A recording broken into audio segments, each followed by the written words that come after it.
What is good, fellas, and hope you boys are all having a great July 4th. Today we're talking about the top 10 best cards of Madden 25. Over the course of this game, we have done a lot of top 10 list best players at every single position.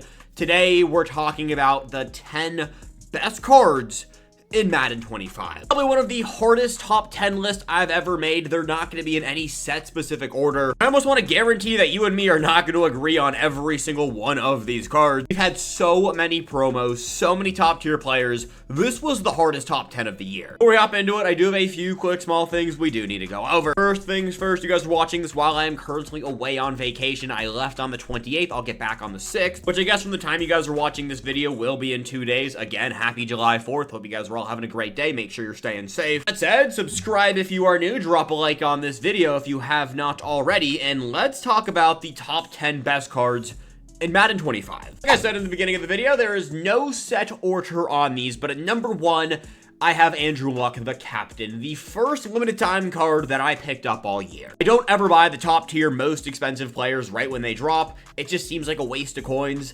unless they're generational, and this captain card, for when he dropped, this was quarterback 1. And this was my quarterback until we got AKA icon Marcus Mariota. And this was my quarterback until I bought RG3 from December's Christmas present opening. That means we went from 3 overall increases with Andrew Luck, the captain, as my quarterback. The only other players that did that is Combine Bo Nix, which we will get to. This was one of the funnest cards we had all year, and the fact that EA dropped Andrew Luck and made him... It's a wall hack quarterback with Omaha with Ultimate Legends. It absolutely killed him. Reason Luck cards are always so good. One, they always have really good speed, really good throwing stats. He has one of the best releases in the entire game.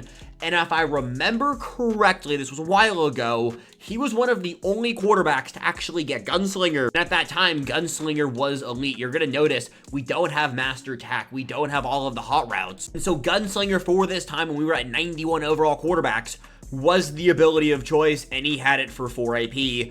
I mean, that seems like a crazy thing to be glazing, but I'm telling you, for the time, this was quarterback 1. He was my quarterback until halfway through Zero Chill, and I was like, all right, I actually need to go buy a real quarterback with real Zero Chill abilities. But again, for the longest time, I was balling out there with the captain, and I actually cannot wait until this is what ability stacks look like again. August 14th cannot come any sooner. I didn't want to fill today's entire video up with golden tickets or theme team Surge. I actually don't have any Surge cards making the top 10. Reason being, they've been in the game for a month. It's just, we all know how good the Surge cards are, and I didn't want to include every single golden ticket, but I had to include Daniel Falele. This card basically sums up endgame Madden. You hate it, you'll love it, you can't wait to move on from it. This is the meta 6'8", 380 pounds, 99 speed, 99 excel. We all know how good this card is. I post a video every single Sunday talking about the best players at every single position. And since this card dropped in April, he has been the best running back in the game. It hasn't necessarily been very close. I understand that people do like the brand new Saquon Barkley, but I think that's because of Daniel Falele fatigue. And I am pre-recording this video by some time, maybe with Fan Appreciation Part 2, we have some other crazy good running back. I don't think we see it. I really do think we end the year with Daniel Falele as running back 1, and the longevity of this card is not something we see often. We got backfield mismatch, route tech, matchup nightmare, human joystick, bulldozer, and spin cycle. I'm sure you know this card. I almost want to guarantee you have either used this card or played against this card. And I think we're ready to move on. Number 3, we got to talk about Patrick Peterson, DB, the second career tribute card we had that dropped. I'm also kind of tying in Julio Jones here, but Pat Pete was leaps and bounds better than Julio Jones, so like, yeah, we're talking about Pat Pete right now. This card was that guy, 6'1", 203, 99s all across the board. He dropped, and I still had like 2 months left of school. So I graduated in May. He might have dropped in what's after May. We got April, May. My months are so bad. Stop it. Get some help. He dropped in March. So the fact that this card was so good for so long, and the fact that I also can't keep track of dates and months is something we might need to talk about later. Patrick Peterson, the best DB in the game for literal months. Do I need to remind you how many DBs EA consistently drops? This is the most filled position besides wide receiver, and he was better than everyone. You can still get away with Pat being your second, or honestly your first DB June. I guess you guys are watching this video on July 4th. So The dude can get the job done to this day. ×4 all NFL team chemistries. He has combine chemistry, so +1 speed, strength, jumping, and agility to all other DBs. Again, at this point of the year, that actually matter. Not really, but for his time.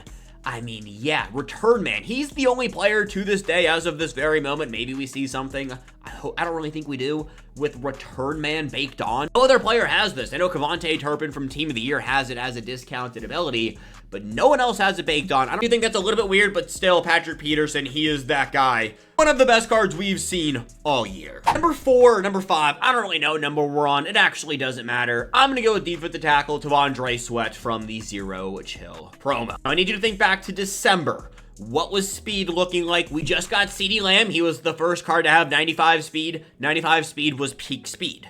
Tavandre Sweat comes in as a 6'5", 366-pound defensive tackle with 86 speed and 97 excel with 97 power move.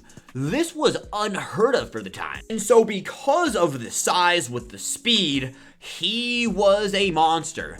And he was a champion, so he wasn't that unaffordable. And during the Zero Chill promo, pretty much every single ability in this game costed 0 AP. Didn't have any passive X factors or any of that going on. It was just pure abilities. Tavandre Sweat was the best card in the game. I don't think that's a crazy statement to make. He was a disruptor in the middle. You also got to remember how bad the run game was earlier on in the game cycle. But Tavandre Sweat was getting after the quarterback. He could also be a QB spy. And out of all of the Zero Chill cards we had that dropped this year, I think Tavandre Sweat might go down as top 3. I was going through and trying to make today's video. I was figuring out, like, all right, what do I want to do? And then I came to the Combine promo, and I was like, I cannot make the entire video Combine card, because that's exactly what today's video would have been. Every single card that dropped during the Combine promo would have been top 10, and I am talking about the 93s as well. Combine promo will go down as the second best promo we have seen all year, simply behind Zero Chill. And Zero Chill is a 5-week promo. The Combine promo was 2 weeks with a Monday drop. Literally every single card that dropped was top tier, and you could still get away with using some of these players today. Combine Bo Nix was my quarterback for way too long. I went from Bo Nix to NFL draft Cam Ward. That's longevity. I mean, Amari Barnu, Amani Hooker, Byron Jones, Dontari Poe, John Ross, Isaiah Simmons, Vernon Davis with the Vanguard, Jalen Ramsey with the universal coverage. We talked about Bo Nix, Danielle Hunter, Kyle Long is still very good, Doug Martin, Pat Pete.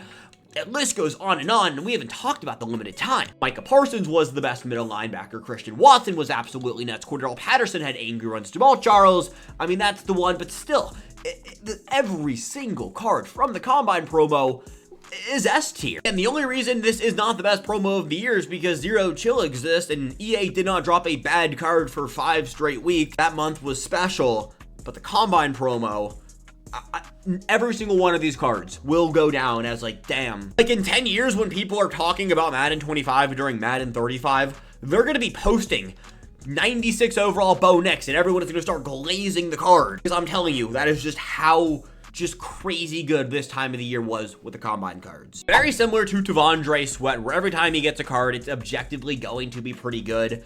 Brian Thomas Jr. is in that very similar boat. When this card dropped from Team of the Week, I believe this was week 7, he was by far clear-cut the best wide receiver in the game. I really have to like think back here what was going on when 90 overalls were taking over the game. If you have never seen a gameplay of this 90 overall Team of the Week, Brian Thomas Jr., you need to. Now, abilities were not a real thing during this time of the year. I mean, we had Outside Apprentice. Those were the abilities you were running. The stats on Brian Thomas Jr., 91 speed, 6'3", 209. I'm telling you, look it up. Thank me later. Another wide receiver right here is going to be playoffs Xavier Worthy, the first card to get to 97 speed. Now, 5'11", 165 pounds would not be usable today, but Xavier Worthy coming in as a champion with 97 speed during the playoff promo.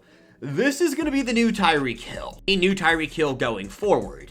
This card right here, though, was pretty much on every single person's team because he was affordable and he was very, very good. 97 speed for the time. I'm pretty sure like we were averaging out to like 95, 96 speed. Then boom, EA drops Xavier Worthy and he has 97 speed.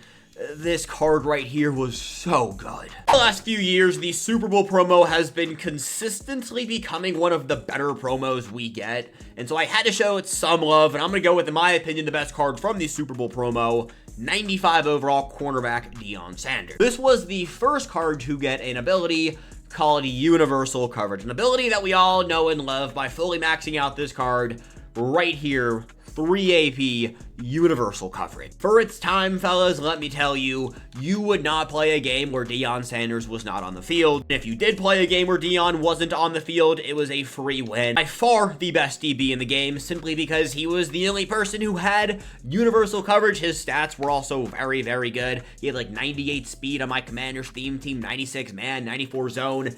One of the best Deion Sanders cards we've seen ever. And I don't say that lightly because Deion gets 17 cards every single season. Another player who gets a ton of cards every single year is William Perry, but I would argue his fullback from the Zero Chill promo is the best. 95 speed, 97 strength, 6'2", 335 pound fullback. He was the best running back from the day he dropped for about 2 months. The dude was great. Also was the best running back during MCS, so that gave him a ton of light. Of course, all of the Zero Chill cards did have every single ability on 0 AP. He also had Tank. It was a really fun time when William Perry was the meta. Last but not least, I had to get at least one all-star athlete card in here. I'm gonna go with running back Derrick Henry. Now, it was not long-lived, but for about a month when the all-star athlete promo and Sugar Rush was taken over much, Derrick Henry was unbeatable. And you can still get by using this card today. 6'3", 247 pounds, 98 speed, 94 change of direction. He has the juiced up spin. He's got Tank, Wrecking Ball for 0 AP, and then an Angry Runs for 2 AP. I would argue that this Derrick Henry card is the most fun I've had with a running back all year. It was just a really good time for Mutt. Shout out Derrick Henry. That, fellas, are my personal top 10 list of the best cards we have seen all year in Madden 25. Let me know down below, what do you agree with? What do you disagree with? I promise you, you probably disagree with more than half of my list. Let me know down below. Have a great rest of your July 4th. Enjoy time with your family. I love you guys. Peace. And I'll catch you boys back here when I get home in 2 days.